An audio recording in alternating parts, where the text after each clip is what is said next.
Hello everyone, and welcome to Operation Vector Glare. I'm Camille Salazar-Hadaway, your host once again for the season reveal. And we've got a great one for you today. We're kicking it off with creative director Alexander Karapazis, who's here to give you a roadmap update, tell us what the season is all about, and dig deeper into the Wolfguard Squad teaser.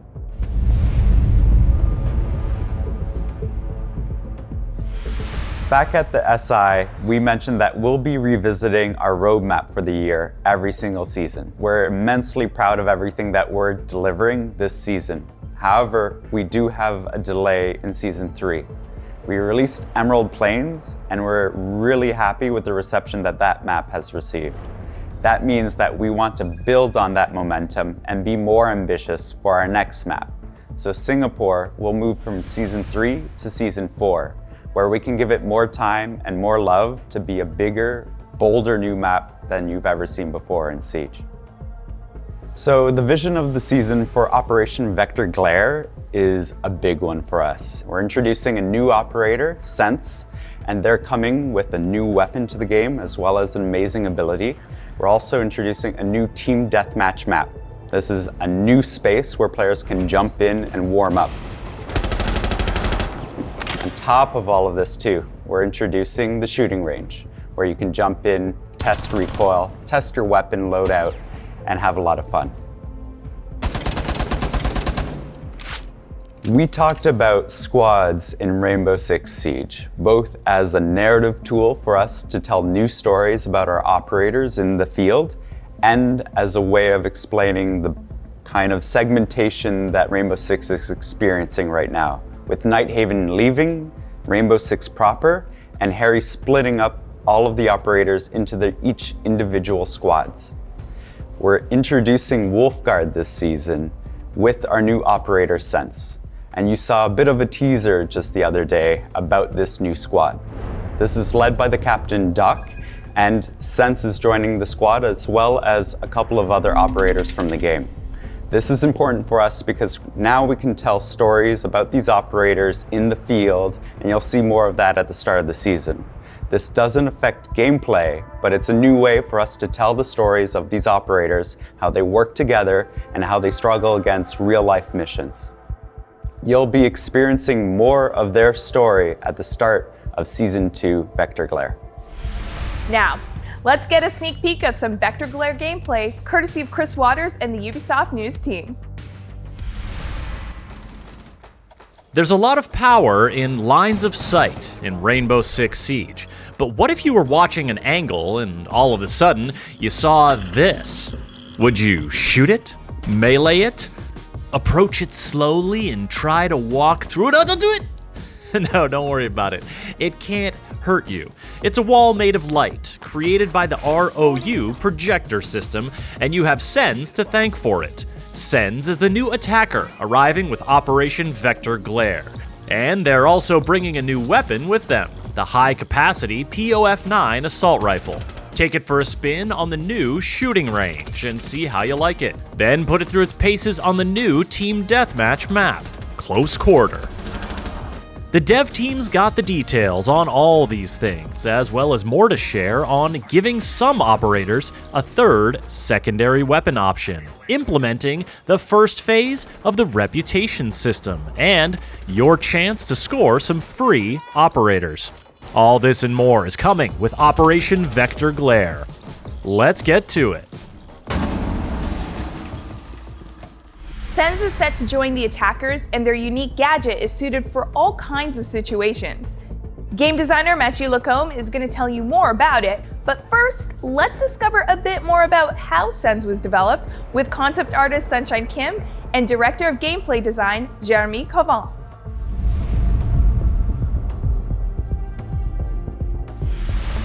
Sense is a very joyful person. They love music. Music is a big part of their life. We wanted to bring that bright personality of Sense into the design. We explored different hairstyles and different facial features to really capture that shining personality of Sense. So in the mask, when Sense is in the mask, they look fierce, but the person under the mask is someone lovely, someone musical, someone very bright. We wanted to create that differences between two sides of sense. So once we've designed the technology and the fantasy, we had to create all the different elements for this gadget. So Sense device is made of 3 parts. The first part is the rolling device. It's an object that you throw. In the middle, you have a wheel for movement with a tire for grip, and in the center, you have a gyroscope to maintain its balance. This throwable is fully mechanical, and on the bottom of it, you have 2 openings that are always facing down. And from these openings, you have the second part of this gadget that is ejected, which are the little electronic pellets, and they can create these super efficient beams of light for a short amount of time before it's running out of battery. We know that there are these super powerful devices that can create strong beam of light and that are used, for example, on stage during concert. Of course, ours need to be way more powerful, but we like the idea, so we decided to create our gadget around this.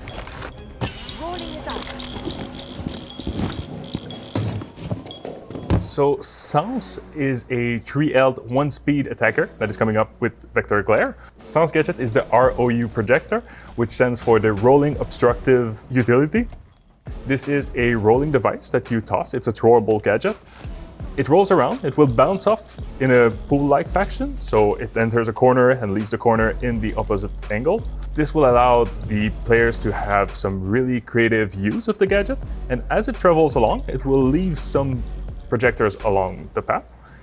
Those projectors emit a light wall for a set amount of time, and those light walls will block line of sight, but they won't block anything else. So if you want to use it to shoot with your high capacity weapon through it, or you want to use a grenade or something else from your team, this is the perfect gadget to create a window of opportunity for the attacking team.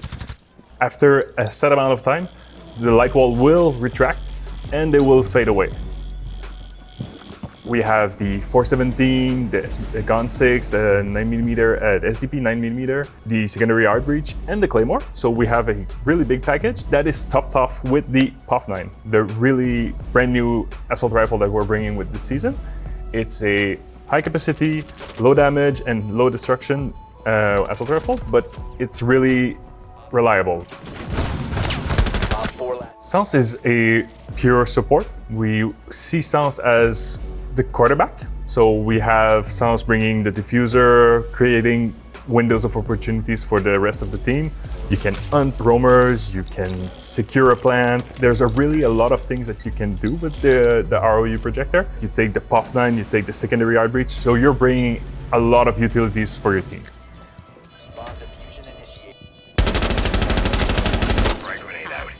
As much as the ROU is a very flexible tool for the attackers, we have some ways for the defenders to counter this gadget. You have multiple ways, either active or passively.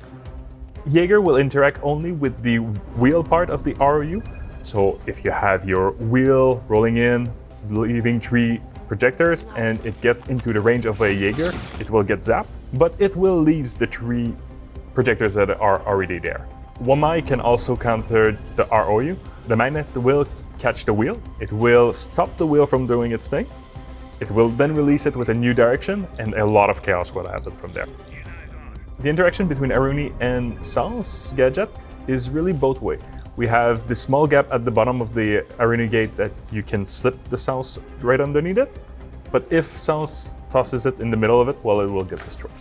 When we talk about some passive counters to Sounce, we have Mute. The jammers are there, they're doing their stuff. It will not stop the wheel, but it will stop any projectors from creating their lights. So you can see something happen like 2 walls, no panels, 2 walls. So it really creates some interesting angles and interesting gaps. We have Warden that can use the glass and see through the light walls. So this creates a reverse situation where Sounce is in danger while Warden is really like on the hunt. Last stop standing. The bulletproof camera is really a interesting gadget to counter Sounce. It comes in 2 parts. We have the first part where an active player can see through the wall with the vision like we would have with the smoke. But you can also use the EMP dart to disable the projectors on the floor. So one way to create a hole in the wall and have an opportunity is to use explosive devices. The projectors themselves are bulletproof, but they can be destroyed by explosives. So it's really an organic way to create an opening in the wall. Similar to the bulletproof camera, the evil eyes will be able to see through the light wall. You can use the laser to destroy anything that could be on the other side. So it's really a passive and an active counter to sounds. A barbed wire deployed in a doorway will slow down the wheel, so this will make sure that the gadget doesn't go as far as planned.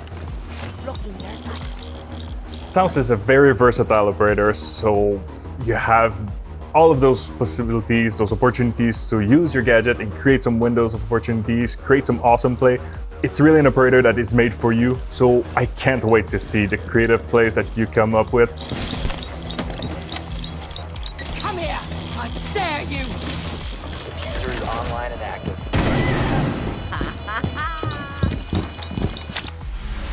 Season 1 delivered a new way to get warmed up with Team Deathmatch, and Vector Glare is introducing a new TDM map set in Greece. Senior level designer Jeremy Dowsett is here to give you a tour.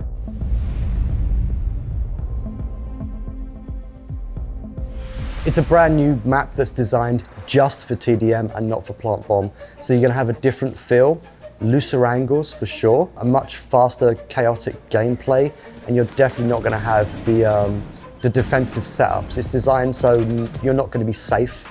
You know, there's a few little places you can go hide, but you're going to get found out very quickly and people are going to hunt you down. So it's fast, it's chaotic, it's definitely a different feel from any of the other TDM maps or anything that we've actually put TDM out in so far.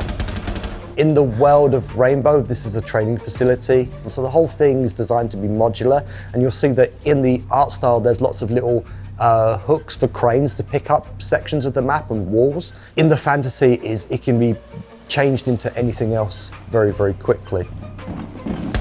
There's a lot of time and effort and thought that actually went into the color coding. The stairs have solid color. So you've got 4 sets of stairs that are fully color coded, and every room has a very simple thematic within it. So it's very clean, it's very simple. You know, you can tell a kitchen's a kitchen. It'll have kitchen on the wall. Armory will have, you know, most of the major rooms will actually have words on them. So when you go through and you're spawning and you're running around, you can orientate yourself very quickly to know which way you're going. And with the main path, or the main paths, the circular path and the path up the center, it's always easy to get from the ground floor to the top floor. So it's super easy to navigate. You're always very close to a set of steps. There's a lot of destruction. There's see-through floors. You can actually see from the first floor through. You know, breakable floors. Everyone's got impact grenades. And as the walls break, then you have more angles and more lines of sight. And it was hard to kind of break my usual workflow to actually go, actually no, this line of sight is fine.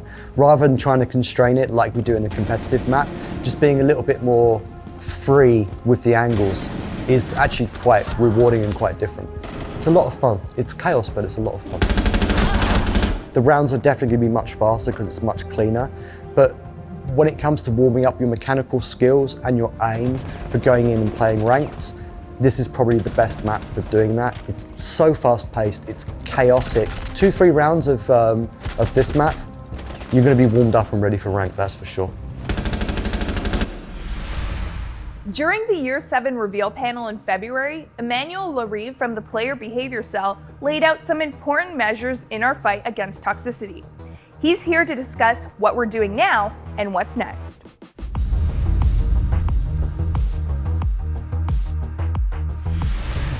As announced on the previous 6 Invitational, we are beginning the rollout of the reputation system. During Season 2, we will be deploying part of the reputation system toward the reverse-friendly fire. The goal of the reputation penalties towards reverse-friendly fire is to catch the recidivist and the top offender that are abusing the friendly fire to be malicious to other players. The goal of it is not to catch people that are doing mistake. It's having a match without those top offenders abusing the friendly fire in order to be malicious. Overall, all of these phases, the goal of it will be to make Siege a better place where everyone can meet and cheer together. Privacy mode right now is restricted to some of our content creators. It will go out during Season 2 in a public way. The soft launch helped us to improve the whole set of options that will be available for you. We learned a lot. It was key for our strategy to provide something that is good and have the quality that we expect in order to protect your true identity while playing. The whole set of privacy options will not negate our anti-cheat capacities. We will still be aware of the true identity of the players that are using it. Match cancellation is a great addition to Rainbow Six Siege. It helps to avoid unranked, unbalanced matches. Since the beginning, we did several updates based on the community feedback to improve match cancellation. With Season 2 release, we will be coming with another update that will bring more control for our players about the whole process of a match cancellation. Later down the road, we will continue to improve it. The goal of this update is to give more visibility to everyone so they have a better control of the match cancellation process, but also of the context of it. And of course, we will also reduce any abuses related to this initiative, and we will continue to monitor it and improve it. We're always looking at ways to help you improve at Siege. And this season, you will get your hands on the shooting range that you can use to practice your skills and test weapon recoil, as well as in-game operator guides that will allow players to expand their knowledge. Here's Assistant Game Director Christopher Budgeon with all the details.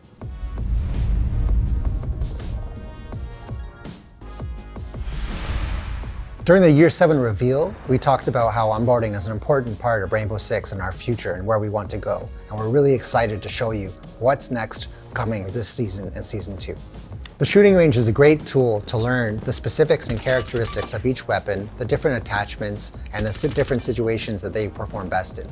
But also, it's a great tool for testing our patch notes. When you read something within our patch notes, you can jump into the shooting range and learn the changes that have been taking place within those weapons. So if we had made any changes to the damage dealt by that weapon or the recoil spray patterns, now you'll have a place to have a static test that you'll be able to perform after each patch or each update. The goal of the shooting range is ultimately to give players a tool where they can learn about the weapons found within Rainbow Six Siege. Every operator is available within the shooting range, whether you own them or not. It's a great way of testing out the different weapons and loadouts of each operator, find the best loadout for you, and ultimately save the loadout so that you can perform at your best. So the shooting range is actually built to have multiple more lanes than you'll find in Season 2. So we have big plans for the shooting range. Also, we want to optimize the shooting range. So over time, we might change or add the ways that the different lanes work based on the feedback. We're really looking to hear how you feel about the shooting range. What do you want to see added? Please let us know. Operator Guide is a new feature which you'll be able to access from the Operator album or within a match, which allows you to get important information about how to use the operator of your choice. For example, you can learn about the primary gadget of the operator and be shown little clips which illustrate exactly how to use their gadget. Additionally, you can learn about the different secondary gadgets that operator can equip, as well as whether it's attack or defend, the different actions which are available to you, such as reinforcements or putting up barricades, or if you're an attacker, repelling and droning. These are really key elements that all players should be able to know, and now they'll have that information right at their fingertips. It's hard to sometimes understand everything an operator can do by just a simple line of text. Now we've changed that completely. You get visual examples about how to use that gadget and how ultimately you can contribute to your team. The operator guide is ultimately geared towards new players, but it's a great asset to returning players as well. We see a lot of value for keeping this up to date and making sure that it has the most latest information, whether it's changes that are coming in patches or new operators that are added to the game. But in Season 2, you're going to see very clearly the basics of each operator and how to use their gadgets. 2 gameplay updates coming in Vector Glare are aimed at giving players more flexibility. One has to do with secondary weapons, the other concerns visual effects. Back to talk us through these changes is game designer Matthew Lacombe.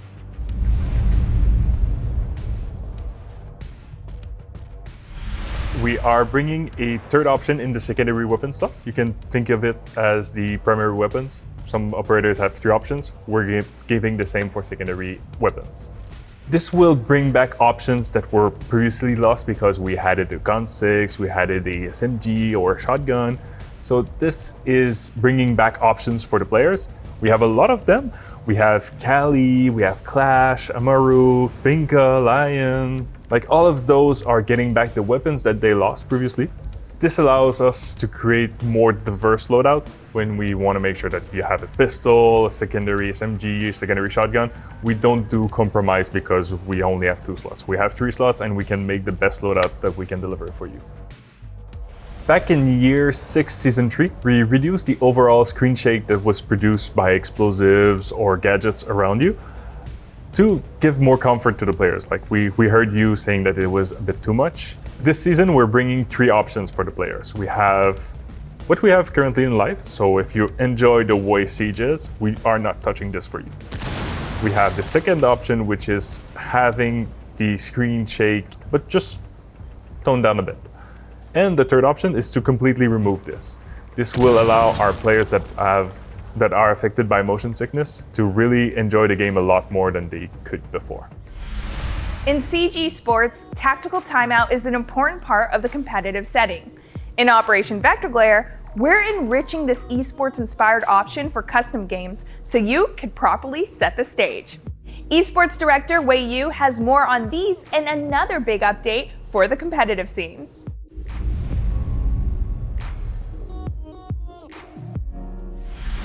For those that don't know, we currently have an operator quarantine time for our esports competition. That means when a new operator is released into the game, it takes up to 3 months before they're integrated into the top level of play in our esports programs. So the removal of the operator quarantine time is a huge change for our esports competition.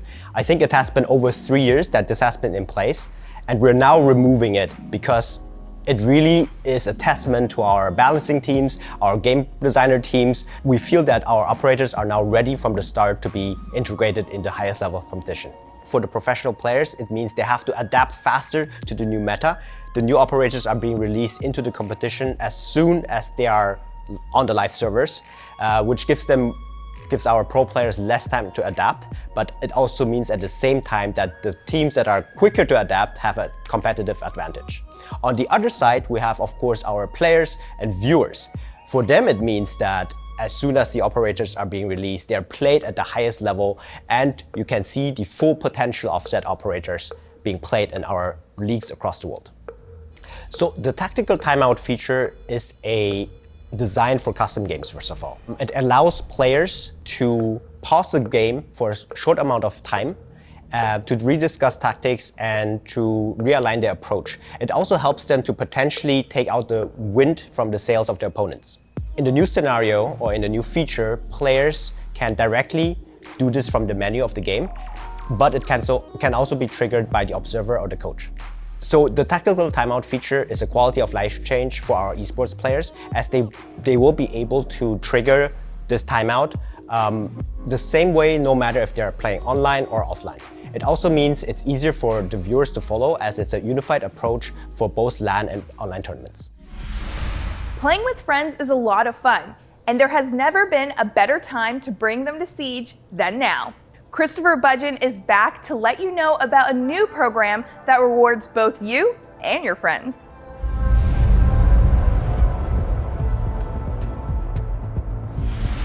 Year 7 has been big for us, and we really think it's a great time to come back to Siege. Every player who's played during Year 7 is now eligible to bring 4 friends who have not played during Year 7 in order to earn big rewards. For every friend that you bring back and play 5 matches with, you'll be getting a new Year 6 operator and a pack that you'll be able to open, as well as some fallback rewards if you already have those operators. Additionally, there's new 3D animated skins that will be delivered to the players as well. A great way to do this: invite 4 friends, get a 5 stack going, and you can play any game mode to play 5 matches in order to get those rewards.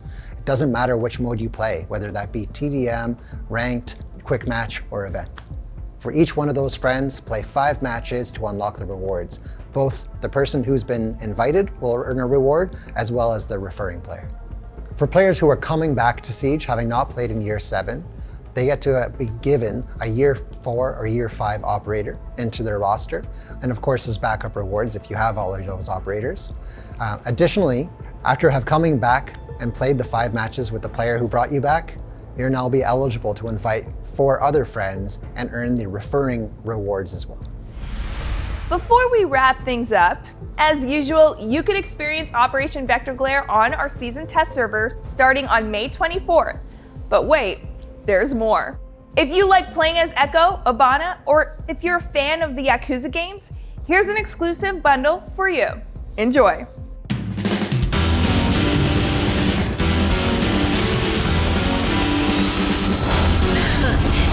何が人気や。手加減はしねえ。